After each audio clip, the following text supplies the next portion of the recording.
বান্দা যখন ফিরে আসে ভাইয়া, কেউ যখন তওবা করে, ভুল বুঝতে পারে, আবার নতুন করে আল্লাহর কাছে ক্ষমা প্রার্থনা করে, কসম খোদা আল্লাহ তাআলা ভীষণ খুশি হয়।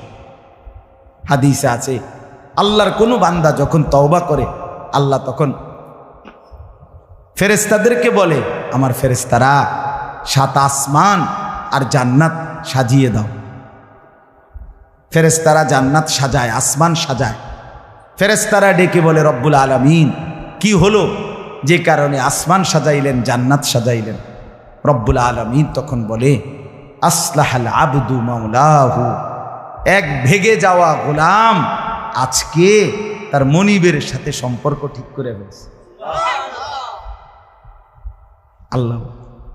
আল্লাহ বলে, আমার এক গোলাম আমার থেকে ভাইগে গেছিল রে, অনেক দিন ওই আমারে সেজদা দেয় নাই, আজকে দিছে। অনেক দিন সে আমারে ডাকে নাই, আমি খুব কষ্ট পাচ্ছিলাম। আমার বান্দা আমার হাতে গড়া, আমার দেওয়া নাক, চোখ, কান, আমার দেওয়া জবান, আমার দেওয়া জিহ্বা, আমার গড়া বান্দা আমারে ভুলে আমার থেকে ছুটে গেছে। আজ আমার সেই ভেগে যাওয়া বান্দা আমার কাছে ফিরে আসছে। লাল্লাহু আশাদ্দু ফারাহান বিতাওবাতি আবদি, নবী সাল্লাল্লাহু আলাইহি ওয়াসাল্লাম বলেন, আল্লাহ তাআলা ভীষণ